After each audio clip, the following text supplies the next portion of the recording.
Welcome to Mental Bent Chronicles. Actually, welcome to Brothers from Hell Mondays. Yes, we're back after a few weeks, so long overdue. We got an album review, well, an EP review, I should say, for you here tonight. Going all the way back to the beginnings for this band. We're going all the way back to 1985. And the album we're going to be talking about is by a band called Sepultura. That's right. Bestial Devastation, released on December 1st, 1985. That's right, on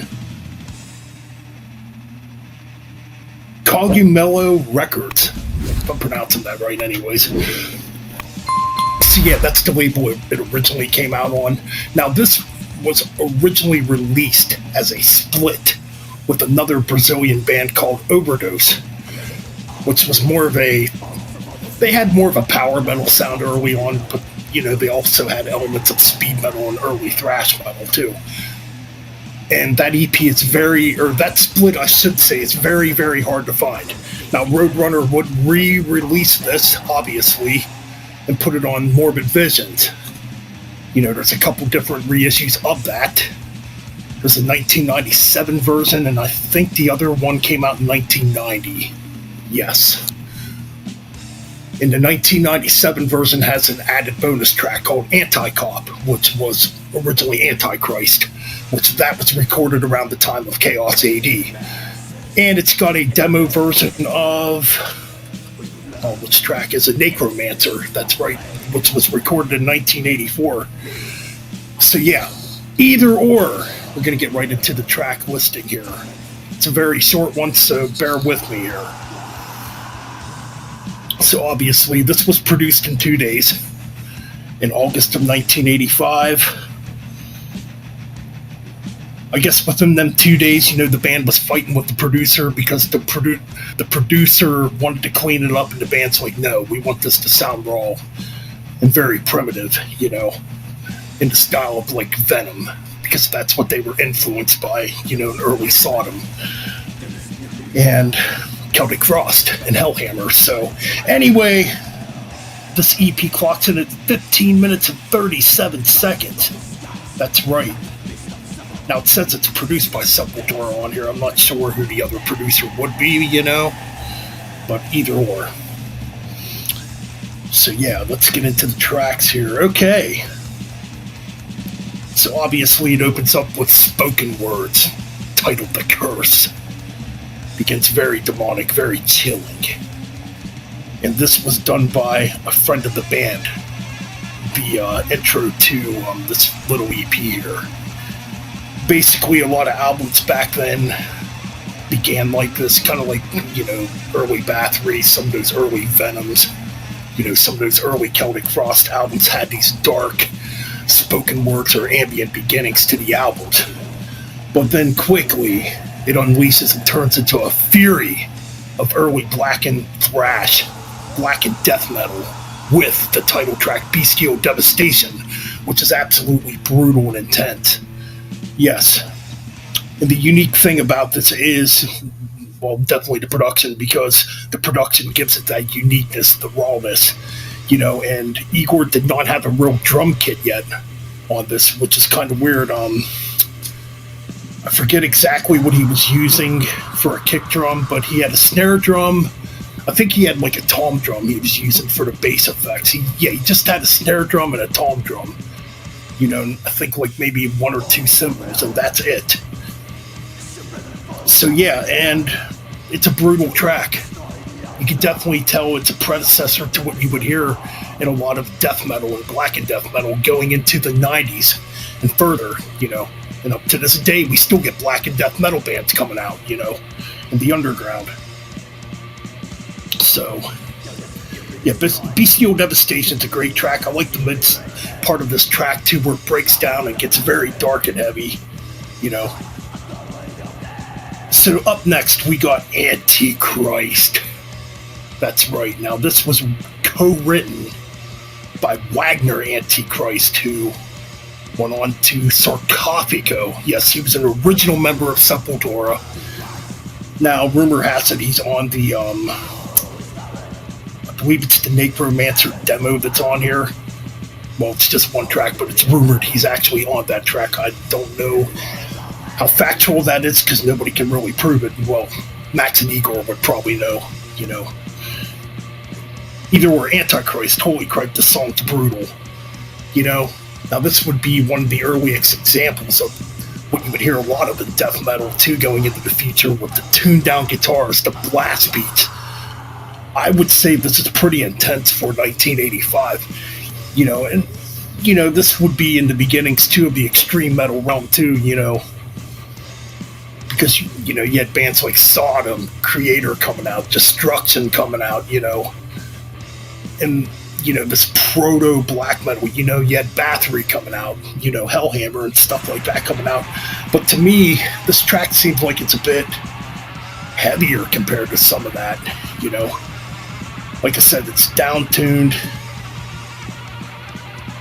you know, and it's one, like I said, it's one of the first tracks to feature blast beats, you know, that I can think of. I mean, to go, like, really intense with it, though, you know. But this track, man, it's just absolutely killer, man, you know. And it's amazing to me how just raw and intense this track is, too, you know. You just get this dark, murky, evil feel when you listen to it. Okay, so then we go into Necromancer. Now this track is, again, a continuation of the other two tracks. Begins very heavy. It's weird to me. It kind of has like this marching beginning, like you're marching into the depths of hell on this track, you know. That's the kind of vibe I get with the intro and the beginning of it, you know, with the rips. It's just heavy, crushing. Gets really fast and thrashy, and, you know, you get some tremolo picking on this track, too. You know, and I really like Max's raw vocals on this track, too. The lead guitar work on here, yeah, it's not technical, it's just shreddy and fast, but you know what? It fits for what it is, you know. Because for stuff like this, you know, you can't have pretty melodic leads at all. I mean, this is just shreddy, intense shit going on here when it comes to the guitar solos, you know. Anyways, moving on. We go to Warriors of Death, the final track on here. What a killer way to end this EP, man. Absolutely fast, ferocious, has some pretty catchy riffs too. You know, especially the midsection where it breaks down, man. Just got this dark, heavy evilness to it, you know, when it breaks down, it gets heavier, you know, in the middle, you know. And I really like the interlude between Jerio and Max on this track too when it comes to guitar work. Some really cool tapping guitar solos on this, you know. Again, this is another track, man. It just sounds like it's coming straight out of the depths of hell onto the planet Earth to take over, you know. That's what it feels like to me. Warriors of Death, one of the best tracks on here. I think every track on here is pretty damn good myself. The raw production, I think the production on here is perfect for what it is. Because if this had clean production, it wouldn't sound the same. You know, that's just my humble opinion. So yeah, I think the EP's really good. I should mention too, before I turn it over to Music of Destruction here, lineup-wise, because they had those typical black early death metal nicknames too prior, you know. So you have Max Possessed Cavalier on vocals, rhythm guitar. You have Jerio Tormentor on lead guitars, and he played bass on this record. So yes, that's one thing I should point out too. Paulio Jr. does not play the bass on Bestial Devastation. It's Jerio doing all the bass work. I mean, Paulo's listed on here as Paulo Destructor Jr., even though he does not play on the album or on this EP. And you have Igor Skull Crusher Cavalera on the drums and percussion. Man. Notably, too, this is an album, or I keep calling it an album, but this is an EP. You know, that when it comes to early extreme metal, I don't hear a lot of people talk about this EP because I think this EP is just as important for the development of thrash metal, or for the development of black and thrash metal, black and death metal, and probably black metal to an extent, and early death metal. I think this EP is just as important. But that's my review of Bestial Devastation. I give this little EP a freaking 10 out of 10. Alright, so now I'm going to turn it over to Music of Destruction, and he'll give his thoughts on this classic EP from 1985. All right, man. As always, it's an honor to be here once again, collaborating with my brother, Metal Bands Chronicles. Thank you very much for having me on your channel here tonight, man. And this is a South American death thrash black metal classic. It has elements of all three of these genres, and it would help to, like Ben said, expand on the foundation that would come later with the later 80s bands and the 90s bands and stuff like that. And many, many bands of the 90s definitely cite Sepultura's early work as some of their main influences. You got the best of all three worlds here. Released in 85, like Ben said, on Cogumelo Records. This was before they were signed to Roadrunner. Ben already gave you the lineup and stuff like that. So yeah, the album opens up with The Curse. This is a dark, ominous, demonic opening that immediately disturbs the soul and sets the tone for this dark journey that this album is about to take you on into a pretty cool way to start out this EP. Next up, you have the title track, Bestial Devastation, and this is some of the most primitive South American death black thrash of all time, and it really reminds me of Sarcophago's INRI in a lot of ways, even though Sarcophago was a bit more extreme on INRI. That album wouldn't come till 87, but I do hear some Sarcophago in here as well. The power and aggression of this track is incredible. The riffing is brilliant, as is the drums, the bass, the vocals. There's even some black metal elements on this track as well as to go with the death thrashing madness. And overall, it's destructive as all hell. The production on this album is raw and primal, the way it fucking should be. I can't stand metal that's too cleanly produced at all. Next up, we have Antichrist, and like Ben said, this really sounds like Sarcophago, and like the dude from Sarcophago was pretty sure he was on this track, like Ben said. It's just primitive, evil, black death thrashing insanity. You have raw, aggressive rage and intensity that permeate this masterpiece of a track. It's got blast beats, and they are the first of its kind with Sepultura, and the evil atmosphere on this one is compelling and very dark and disturbing. And I would say this is a pure black metal track with some intense thrash death metal elements on it as well. And what this album really did for Sepultura was push them in the direction that you would later see on Morbid Visions in 86, and then Schizophrenia, I believe that was 87, and then Beneath the Remains was 89. So you could certainly hear that foundation building early on for what the band would become known for when they really refined their formula on albums like Schizophrenia and Beneath the Remains. But I don't think that anybody should overlook Bestial Devastation or Morbid Visions. And I don't like the crap that people talk on Morbid Visions, because that's actually my favorite Sepultura album. And just the primitiveness of that record is undeniable, just like here on Bestial Devastation. And as Ben said, I believe these are two of the most important extreme metal albums of the mid-'80s would be Bestial Devastation and Morbid Visions, and that they cannot be overlooked, because you wouldn't have masterpieces like Schizophrenia, Beneath the Remains, or Arise if it wasn't for these two records. So people really need to pay attention to these two albums. Now, next up, we have Necromancer, and this is another brilliant black thrash metal attack of pure savagery. You do have some death metal elements on here as well, and lots of aggressive brilliance that destroys your skull, as the intense, blasting, cacophonic drumming, visceral, violent guitar work, and Max's vocals deliver pure audio punishment here, smashing you into oblivion. This track is so goddamn sick, man, but this only continues to get better as this EP continues forward here. Next up, you have Warriors of Death, and this one is a bit more of a thrash death metal attack. Yes, there's a little bit of black metal here, but not as much as the previous two tracks. But it's a very primal onslaught of death and mayhem, pure carnage, and it's a bit more straightforward in terms of the songwriting, but no less aggressive and brutal as the track demolishes you into dust and evisceration. Primal, raw, evil-sounding riffs pound alongside brutal, primal drum work that delivers the best of both thrash and death madness and intense, raw aggression once again. Next up, we have another black thrash metal masterpiece with the demo version of Necromancer, and this really sounds a lot rawer and primal than the other version. However, it's just as good, and I really enjoy both versions of Necromancer. I love the original version and the demo version, because they're just absolutely fucking incredible. And as I said, this is a goddamn must own. If you love early thrash death black, you can't go wrong with Bestial Devastation or Morbid Visions.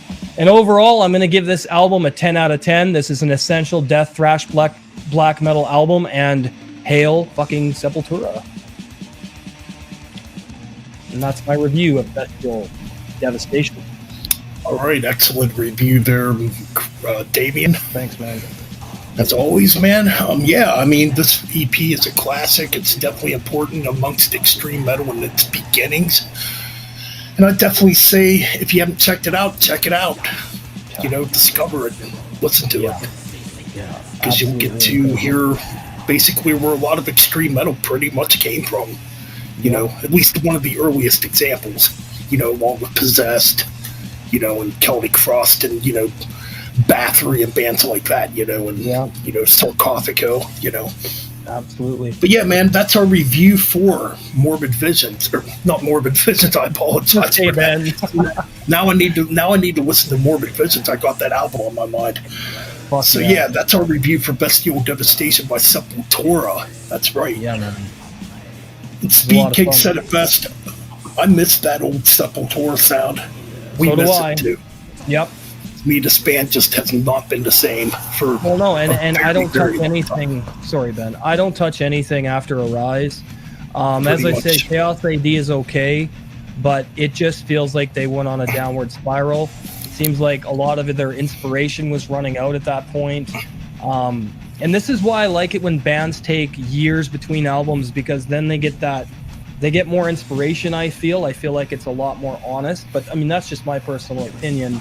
But I just think the early brilliance of these first 5 records is something that cannot be overlooked. And the Sepultura were one of the most important bands in South America, especially Brazil, because they got, I mean, it was Sepultura that helped to bring all that extreme metal into Brazil. So definitely a staple in South American extreme metal would be Sepultura, 100%. I agree. Yep. Definitely pioneers when it comes to Brazilian and extreme metal, for sure. Yeah. Anyways, coming up next on the channel for Brothers from Hell Mondays, we are going to be reviewing an album that came out last year. That would be Death Hammer's album Electric Warfare, which came out here in 2022. Yes. I got the tape, Ben's got the CD. Yep. That's a green tint shell I got with that, Ben. Ooh, I like that. Yeah. That's a nice cassette, man. I know, man. I'm fucking... This band, when you turned me on to these guys, I was like, why the fuck did I not know who they were a long time ago? But I do now. And actually, the funny thing is I made a mistake because I wanted to get Chained to Hell, and I accidentally ordered this one instead. But it doesn't matter because it's fucking just as good anyway. So it doesn't matter, man. Death Hammer is pure classic black speed thrash, and if you love old Sepultura and that old sound, you guys need to fucking hear Death Hammer. They are absolutely fucking sick. I highly recommend this band to all you guys out there. Yes. Great stuff. Definitely check out Death Hammer. Check out Music of Destruction also. Go subscribe to my brother from hell. You know, subscribe here also to Metal Ben's Chronicles if you're new. And that's our review for Sepultura's Bestial Devastation. Like, comment, and subscribe, and keep it metal, and keep on banging those heads. Hails, we are out.